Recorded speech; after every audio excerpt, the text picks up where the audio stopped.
Good morning, guys. It is Thursday, January 26th at 6:46 a.m. right now. Back in my bathrobe, got my cup of coffee. Let's get into it. Relatively slow day. There is some interesting news. So let's start with U.S. news, and then we actually have a pretty big story for Utah, and we'll discuss that in just a minute. First, let's start with the GDP growth in the fourth quarter. So in the United States, GDP growth was 2.9%. It's a very strong fourth quarter, down from about 3.2 in the third, but 2.9 is a pretty good growth for a fourth quarter. Fourth quarter isn't necessarily going to be too busy. I know there's retail sales, but a lot of people are celebrating holidays, they're traveling, they're not necessarily doing big expenditures. So I think that 2.9 for a fourth quarter is actually a very good result. The consumer spending rose 2.1%. It is slightly down from 2.3 in the previous period, but still very strong results. Inflation readings are considerably lower. The personal consumer expenditure prices index increased 3.2%, in line with expectations, but down sharply from 4.8 in the third quarter, excluding food and energy and chain weighted index. I was just reading that article straight. So inflation seems to be coming down as well to a 3.2 level. That's very, very good. The market isn't really reacting too much right now. It's fairly stable. The Dow hasn't opened yet, but it's showing up 64, S&P 21, NASDAQ 122. Oil's remaining stable at $81.40. My favorite, gold, still at $19.35. Looks like it did hit a spot price of $19.50 though. No, $19.49.30 though. This was yesterday. That's still very, very high. I'm going to be beating gold until you guys hear that drum. So that's the biggest news. Other than that, there's not too much going on. Let's see. The demographic crisis, we've talked about this, that labor markets are probably going to continue to get tighter. There was a news story out of Bloomberg this morning that the labor market is going to remain tight as birth rates remain low. One thing that article didn't talk about, obviously, lower birth rates are a problem, and it's a global thing. So this isn't something that's coming. This is something that's already here, right? So boomers were the biggest generation. Xers were small. Millennials were fairly large because they're the children of boomers. So that's us. But Gen Z is the smallest generation in recent American history. So they're the kids of the Xers, right? Boomers sired the millennials. Xers gave birth to the Gen Zers. And Gen Zers are 30% smaller than Gen Xers. So it's a very small population. I think that's also going to be very interesting culturally. Maybe that's egotistical as a millennial, but I think that this is going to mean that Gen Z isn't going to have a huge cultural impact. And I think that there's evidence for that simply because boomers dominated culture even after Xers were around, right? People still listened to the Beatles and talked about Rolling Stones and the movies of the past. Xers didn't really make a big splash or a big cultural contribution. And I think that's going to continue. I think that's going to remain the same for the next little bit. I think millennials are going to dominate culture and spending habits more so than Zoomers. So we'll see if that comes to fruition, but that's interesting. One thing the article doesn't talk about is immigration. So this is why I think the U.S. is different. For one, the millennial generation is a large generation, so there are a lot of us out there that can fill a lot of these open jobs. We are unusual in that other countries didn't have a large millennial population. But the other thing it doesn't talk about is immigration.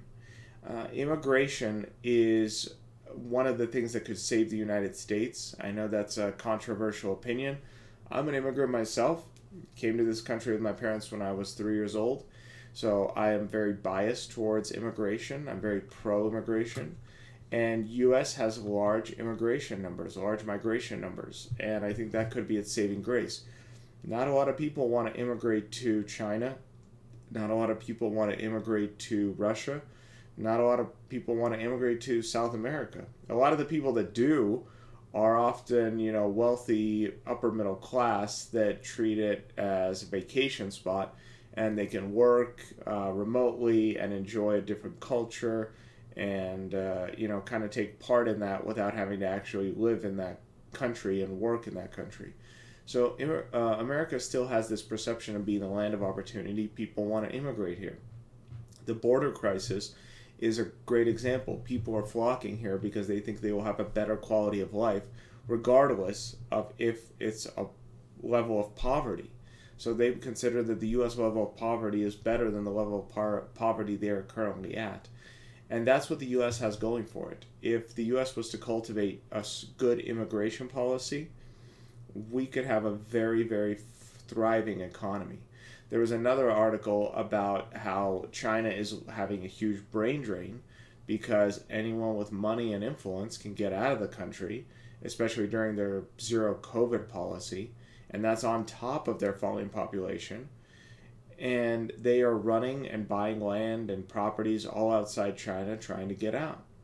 The U.S. doesn't have that problem. No one's fleeing the United States. The United States doesn't have a brain drain. We could be welcoming these people. I don't think we should only be welcoming, rich upper class from other countries. I think we should cast a wide net. My family was not rich when we came here. We had refugee status. We were in poverty for a very long time until my dad's business took off and we grew.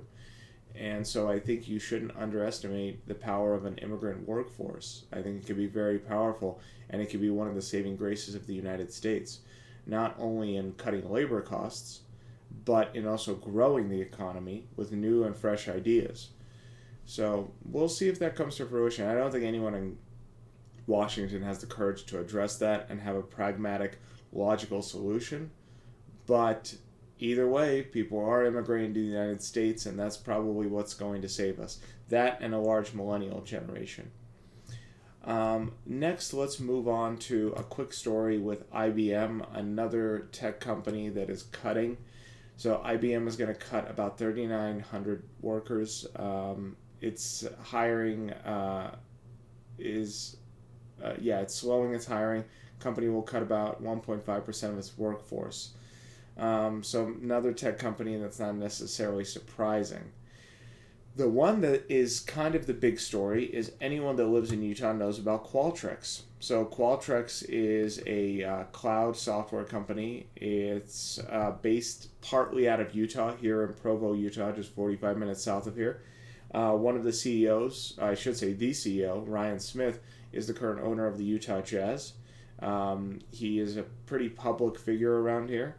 Very eccentric, and I had no idea that Qualtrics had actually sold to a management company. So Qualtrics apparently sold in 2018 to a company called SAP for a sum of about $8 billion. So it's a European multinational software company based out of, looks like Germany, and they had bought Qualtrics. Why that's interesting is today there was a story that SAP is to cut about 3,000 roles.